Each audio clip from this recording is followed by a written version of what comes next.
जो सबसे महत्वपूर्ण बात है वो ये है कि आज के संदर्भ में आज की घटनाओं के या आज की राजनीति और आज की जो भी घटनाएं पिछले कुछ सालों में हो रही हैं उसके संदर्भ में कबीर की क्या प्रासंगिकता है और किस तरह से हम लोग जो कबीर की कविता है और कबीर के विचार हैं उन्हें उनका प्रयोग कर सकते हैं। वो तो एक अपने आप में एक मुद्दा है ही, लेकिन मैं आपको वापस 17वीं शताब्दी में 16वीं शताब्दी का अंत जब मुखिया साहब ने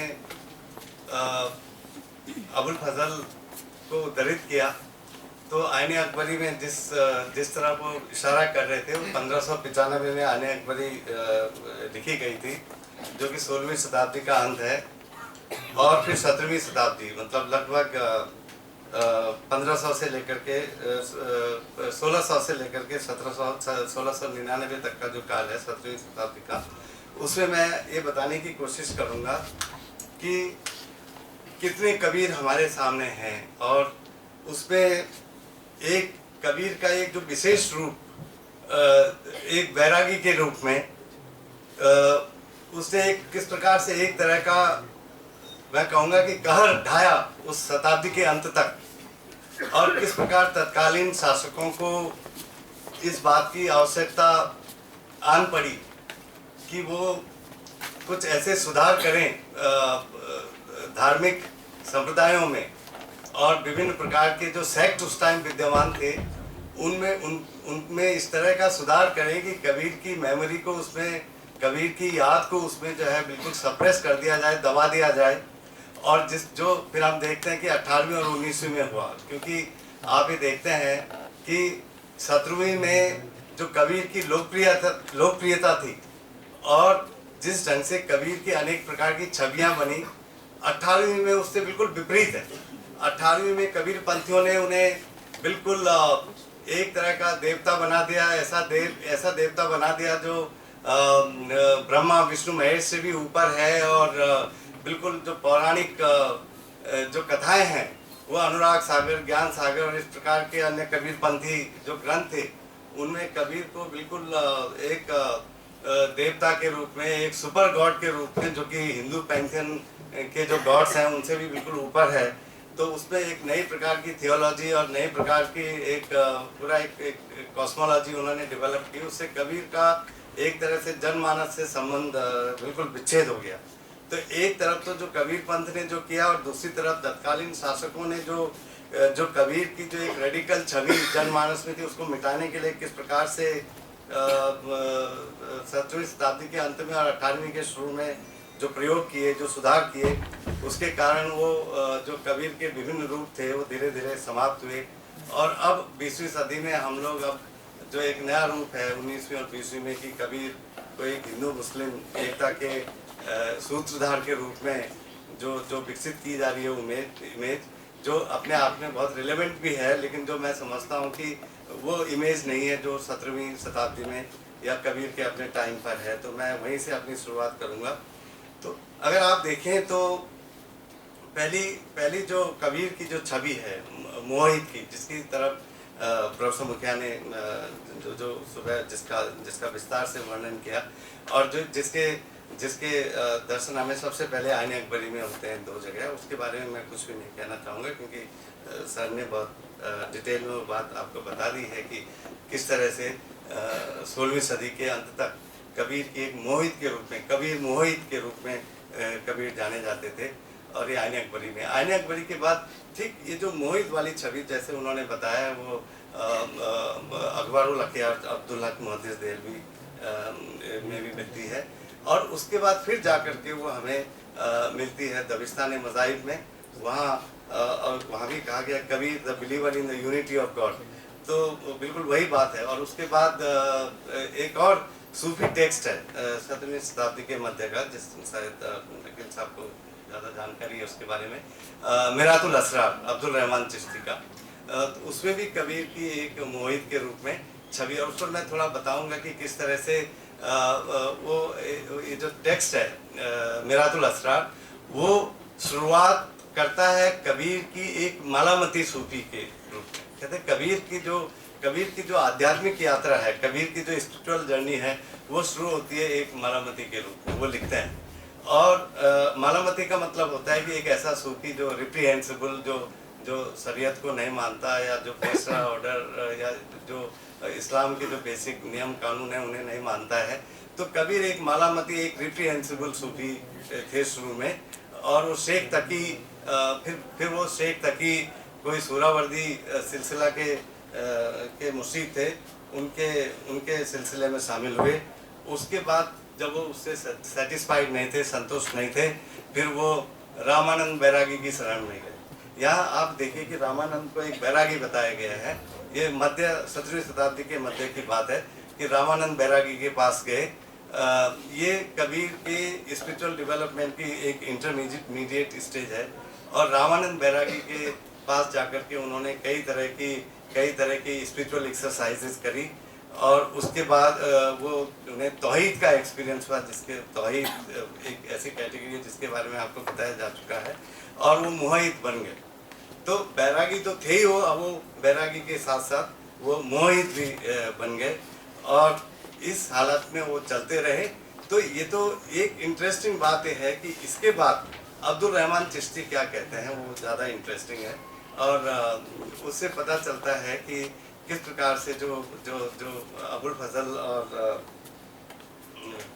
कबीर के विचारों में किस हद तक समानता थी, वो इससे भी पता चलता है कि अब वो लिखते हैं अब्दुल रहमान चिश्ती इसके बाद कि फाइनली अंततः कबीर को शांति मिली सुलह कुल में।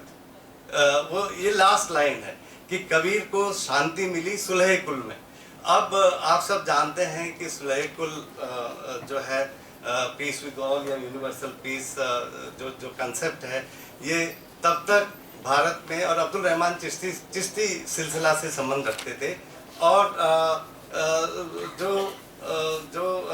तब तक चिश्ती ऑर्डर में जो है जो सुलह कुल की फिलॉसफी है इब्नुल अरबी की, जो पैंथेइस्टिक सर्वेश्वरवादी फिलॉसफी जिसके बारे में सुबह आपको बताया गया, वो काफ़ी हद तक उसमें प्रवेश कर चुकी थी।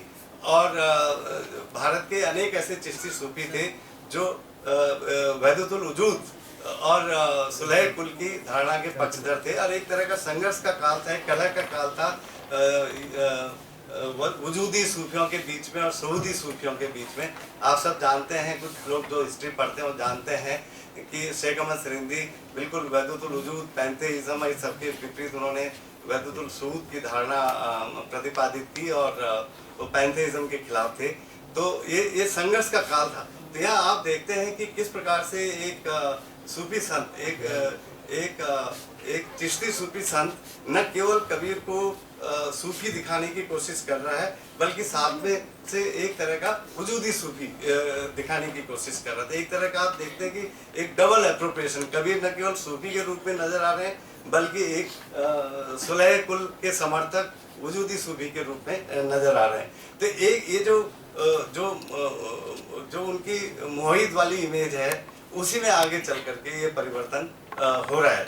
तो एक तो ये मैं आपको बताना चाह रहा था कि किस प्रकार से ये किस तरह से कबीर के जो स्पिरिचुअल डेवलपमेंट को लेकर के किस प्रकार से विभिन्न स्टेजेस से उनको दिखाया गया कि कैसे वो गुजरे और कैसे अल्टीमेटली उनको सुलह कुल में उनका सुलह कुल को अपनाने में इन स्पिरिचुअल एक्सपीरियंस की परिणति हुई।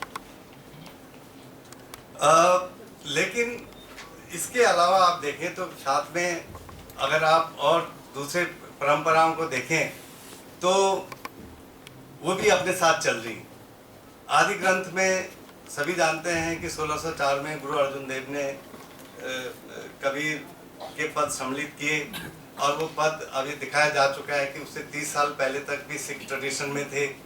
और कबीर को जो एक भगत की जो स्टेटस मिली हुई है, कबीर और कई अन्य संतों को आदि ग्रंथ में और सिख ट्रेडिशन में भगत की तरह देखा जाता है।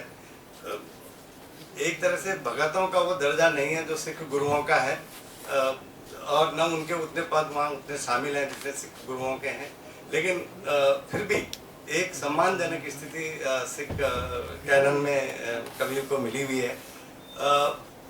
लेकिन साथ में ये भी है कि कबीर, अगर आप जन्म साखी लिटरेचर देखें, जो नानक के जीवन से संबंधित जो किंवदंतियां हैं, जो कहानियां हैं, उन्हें देखें तो वहाँ एक तरह से कबीर को नानक के अधीन ही दिखाया गया है। मतलब जैसे दिखाया गया है कि नानक अपनी यात्राओं के दौरान अयोध्या पहुंचे तो वहाँ कबीर और अन्य संतों ने मिलकर के उनका स्वागत किया, और फिर नानक ने उन सबको कई तरह से उनको आध्यात्मिक रूप से उनको समझाया और उनको कई तरह के उनको लेक्चर्स दिए, और फिर वो लोग खुश होकर के अपने अपने घर चले गए नानक से मिलने के बाद। तो एक तरह से सिख ट्रेडिशन में भी कबीर को एक स्थान मिला हुआ है, लेकिन एक भगत के रूप में। उसके अलावा जो वैष्णव कबीर एक ऐसी स्थिति है जो 16वीं सदी के अंत से ही डेवलप होने लगती है। प्रोफेसर पुरुषोत्तम अग्रवाल ने अपनी पुस्तक में इसका जिक्र भी किया है कि किस प्रकार से, और बाद में अभी हाल ही में जैक हॉली ने, जॉन स्टेटन हॉली ने भी इस पर कुछ लिखा है कि कैसे शुरू से ही कबीर वैष्णव परंपरा में आत्मसात हुए। भक्तमाल में आप लोग जानते हैं, फिर उसके बाद भक्तमाल के अलावा और भी कई वैष्णव टेक्स्ट हैं, जिनमें जैसे अनंत दास की कबीर परिचयी है, उसके बाद प्रियादास की भक्ति रसबोधनी टीका। तो यहाँ कबीर एक वैष्णव रूप लिए हुए हैं, और उस वैष्णव रूप में जो है कबीर से संबंधित कई कहानियाँ हैं, किंवदंतियाँ हैं। उन कहानियों में अगर आप देखें तो निर्गुण और सगुण का प्रश्न मूल प्रश्न नहीं है। और मैं आपको अभी जो मैं कहने जा रहा हूँ कि उसके बाद जो है 17वीं शताब्दी के दौरान कुछ जो जनमानस में जो कबीर की जो इमेज थी, उसी इमेज को वैष्णवों ने अपनाया और उसको एक तरह से उसका वैष्णवीकरण किया। लेकिन अगर आप संत परंपरा की तरफ जाएं, कबीर का जो संत रूप है, वो संत रूप आपको मिलेगा मुख्य रूप से दादूपंथी परंपरा में। 17वीं शताब्दी के शुरू से ही जो दादू के शिष्य थे, उन्होंने दादू और अन्य कई संतों के वाणियों को संकलित करना शुरू कर दिया था, और 5 संत, खास करके 5 संतों की वाणियों को के कई उन्होंने कॉम्पाइलेशंस बनाए। तो इसलिए इसे पंचवाणी ट्रेडिशन कहते हैं। इन पांचों में कबीर थे, इनमें दादू थे, इनमें रैदास थे, इनमें नामदेव थे और हरिदास थे। तो इन 5 संतों की वाणियों के अलग अलग संकलन तैयार किए गए, और इस परंपरा को पंचवाणी ट्रेडिशन कहा गया। उसके बाद क्या हुआ कि इसी परंपरा में कई ऐसे दादूपंथी पोएट्स थे, दादूपंथी कवि थे, जिन्होंने किंवदंतियों के बारे में भी लिखना शुरू कर दिया, पद्य रूप में, गद्य रूप में नहीं, पद्य रूप में। और कबीर से संबंधित, कबीर के जीवन से संबंधित अनेक कहानियां हमें दादूपंथी साहित्य में मिलती हैं, खास करके राघोदास के भक्तमाल में। तो मैं ये कहना चाह रहा था कि इसमें कबीर से संबंधित जो कहानियां हैं, उसमें कबीर को एक तो ये है कि खुद दादू में, अगर आप दादू के साहित्य को पढ़ें तो दादू दयाल में कई जगह कबीर का रेफरेंस आया है। लेकिन दादू के जो शिष्य थे जनगोपाल, उन्होंने दादू की कहानी लिखी, उन्होंने दादू की बायोग्राफी लिखी, जिसका नाम था दादू जन्म लीला पर्ची, और उसमें बार बार कबीर का नाम आता है। और जब दादू के जन्म से संबंधित, दादू के जीवन से संबंधित वो विभिन्न घटनाओं का जिक्र करते हैं, खास करके जब दादू के बारे में एक कहानी है कि वो अकबर से उन्हें मिलने ले जाया गया, और वहाँ दरबार में जो है उन्हें विभिन्न प्रकार के प्रलोभन दिए गए। लेकिन लेखक कहता है कि दादू जो है प्रहलाद की तरह अटल और कबीर की तरह बुद्धिमान बने रहे। तो एक तरह से अगर आप देखें तो दादू, कई जगह लिखा हुआ कि दादू जो है अपने समय में कबीर के अवतार थे। तो यहाँ मेरा कहने का मतलब है कि यहाँ अवतारवाद या मूर्ति, जैसे सुबह भी बात हो रही थी कि प्रतिमा पूजन और ये सब इम्पोर्टेंट इश्यूज नहीं है। इम्पोर्टेंट इश्यूज हैं कि एक संत को जो है इस हद तक एक कबीर की एक संत के रूप में इतनी प्रतिष्ठा है कि बाद के संत अपने को कबीर के साथ जोड़ने में गर्व समझते हैं, और ये प्रक्रिया पूरी 17वीं शताब्दी के दौरान चलती रहती है।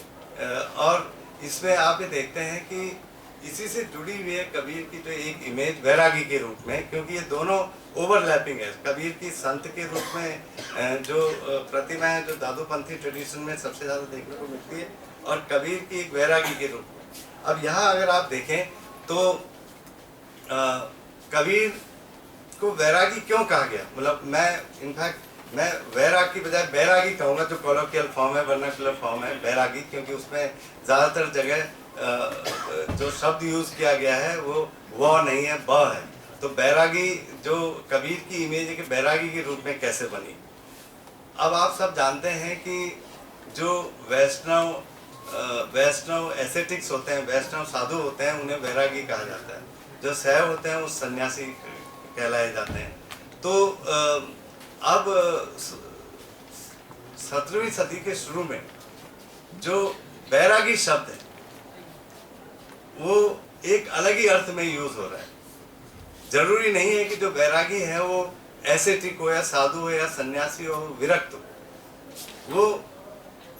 वो व्यक्ति हाउस होल्डर भी हो सकता है, उसका परिवार भी हो सकता है, लेकिन जैसे दादू के लिए कई बार बैरागी वर्ड यूज किया गया है दादू की हेजियोग्राफी में। तो बैरागी का मतलब होता है कि ऐसा व्यक्ति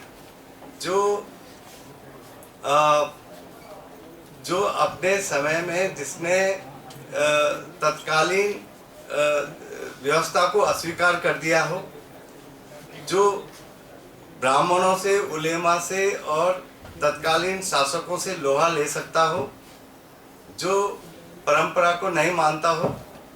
तो इस तरह से जो ये मीनिंग बैरागी का आया, तो उसमें कई लोग उस के दायरे में आ गए। और अगर आप देखें तो दबिस्तान अकेला ऐसा टेक्स्ट नहीं है जो कबीर को वैरागी कहता है। मैंने अभी आपको बताया कि मिरातुल असरार में भी कबीर को वैरागी कहा गया है। दादूपंथी सोर्सेज में कई बार कबीर को और दादू को वैरागी कहा गया है। और वैरागी वो व्यक्ति है जो एक तरह से जो है जो समाज में जो कास्ट हायरार्की है, जाति प्रथा है, उसका विरोध करता हो, जो शासकों के दबाव में ना आता हो। जैसे कबीर, आप जानते हैं कबीर से संबंधित कई कहानियां हैं कि सिकंदर लोदी ने ब्राह्मणों और उलेमा के प्रभाव में, काजियों के प्रभाव में कबीर को परेशान करने की कोशिश करी, तो लेकिन कबीर का बाल भी बांका नहीं कर पाए और कबीर झुके नहीं। तो इस तरह का व्यक्ति वैरागी। तो अगर आप ये देखें तो ये परंपरा दादूपंथी ट्रेडिशन में चलती रही, और इस काल में आपको किसी भी प्रकार का पंथिक विकास देखने को नहीं मिलता है। कोई कबीर पंथ नहीं है, कोई दादू पंथ भी इस प्रकार से नहीं है। जो वैरागी हैं, रामानंदी हैं या दादू पंथी हैं, ये सब कैटेगरीज आपस में ओवरलैपिंग है। एक व्यक्ति हो सकता है जब वो एक इलाके में हो तो वो दादू पंथी कहलाए, वही जब दूसरे इलाके में जाएगा तो वैरागी या सतनामी कहलाया जाएगा या मुंडिया कहलाया जाएगा। इसीलिए आप देखते हैं कि जब औरंगजेब के काल में 1672 में नारनौल में एक विद्रोह हुआ, तो कुछ किताबों में लिखा हुआ है, कुछ इतिहास, उस टाइम की इतिहास की किताबें जो हैं, कुछ उन विद्रोहियों को सतनामी कहते हैं, कुछ उनको वैरागी कहते हैं, कुछ उनको मुंडिया कहते हैं। तो लेकिन एक बात इन सब में कॉमन है कि इन सब धार्मिक समुदायों में चाहे वो दादू, चाहे वो वेस्टर्न राजस्थान में दादू के प्रभाव क्षेत्र में हो, चाहे वैरागी हो, वहाँ कबीर की स्थिति काफ़ी ऊपर है। इन सभी समुदायों में कबीर सबसे ऊपर है। और जो सतनामी विद्रोह जो होता है, ये कहा जाता है कि उसका नेतृत्व जिस व्यक्ति के हाथ में था वो कबीर से प्रभावित भी था। तो उसके बाद क्या होता है कि 18वीं शताब्दी के शुरू में जब जयपुर स्टेट बनता है, तो सवाई जयसिंह ये कोशिश करते हैं कि इन लूज समुदायों को, ये जो लूज कम्युनिटीज हैं, जिनका ठीक से कोई स्ट्रक्चर नहीं है, जिनका कोई कोई सिंगल कोई एजेंडा नहीं है, या जो लोग जो हैं किसी एक खास नेता के अंडर में नहीं है। इन कम्युनिटीज़ को जयसिंह अनुशासित करने का प्रयास करता है।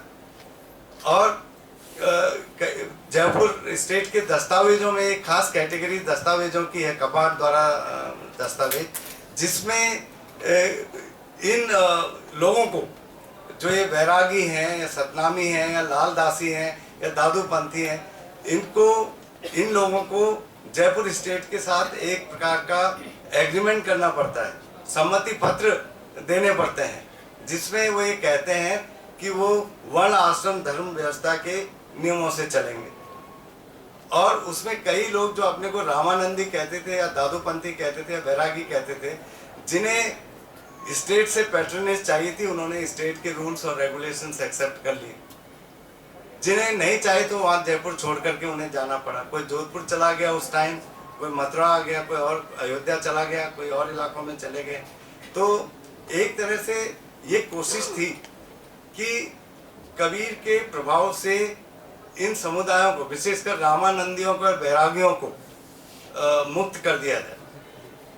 क्योंकि अगर आप देखें पूरी 17वीं शताब्दी के दौरान कबीर एक बिल्कुल हाईली सबवर्सिव पर्सनैलिटी, और वो कहीं भी मौजूद है। हर कोई कहता है कि मैं कबीर से प्रभावित हूँ। बाद में 1680 के दौरान एक संत थे धर्मदास, जिन्होंने कहा कि मुझे कबीर ने साक्षात दर्शन दिए और उन्होंने मुझे पंथ बनाने के लिए आदेश दिया है। तो वहाँ से धर्मदासी पंथ चला। जी, कबीर के मरने के 150 साल बाद की बात है। इसी तरह से हर कोई संत ये कहता है, जिस संत का भी थोड़ा प्रभाव है समाज में, कि उस कहीं न कहीं वो कबीर से प्रभावित है, उसे कबीर के दर्शन है। और कबीर को जोड़ा जाता है इन टर्न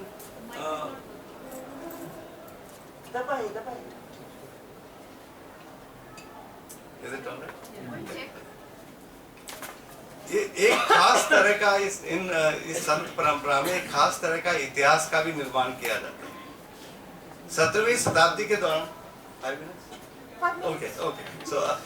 तो आप तो मैं जो कहना चाह रहा था कि एक कबीर, रैदास, दादू, ये तो उस समय के संत थे, और इनकी परंपरा को फिर जोड़ा जाता है पौराणिक भक्तों की परंपरा से, खास करके प्रहलाद और ध्रुव और ऐसे तमाम पौराणिक व्यक्तित्व जो जिन्हें किसी न किसी प्रकार से उत्पीड़न का सामना करना पड़ा। तो एक पूरा इतिहास बनाया जाता है, जिस इतिहास में 17वीं शताब्दी के और 16वीं शताब्दी के जो संत हैं उनका इतिहास ढूंढा जाता है पौराणिक परंपराओं में। बिल्कुल ये परंपरा पूरी चलती रहती है 19वीं शताब्दी तक। औपनिवेशिक काल में ही जाकर के जब जिसकी बात पुरुषोत्तम अग्रवाल अपनी किताब में करते भी हैं, जो औपनिवेशिक ज्ञान कांड की जब शुरुआत हुई, विभिन्न प्रकार की औपनिवेशिक प्रक्रियाएं चली, नई नई धार्मिक अस्मिताओं का निर्माण हुआ, बिल्कुल सार्वभौमिक जो धार्मिक अस्मिताएं बनी, जैसे हिंदू और मुस्लिम की, तो उससे जो है ये धीरे धीरे ये ट्रेडिशंस लुप्त होते गए। और अनफॉर्चुनेटली, दुर्भाग्यवश आज हम जिस युग में रह रहे हैं वहाँ इसलिए हमें कबीर को एक दूसरे रूप में देखना पड़ता है, एक ऐसे व्यक्ति के रूप में, एक ऐसे संत के रूप में जो और कुछ नहीं, कम से कम अपने जो उनके विचार हैं, जिसमें वो हिंदू और मुसलमानों के जो उनकी जो ऑर्थोडॉक्सी है, उनका जो कट्टरपन है, उसकी निंदा करते हुए दिखाई देते हैं।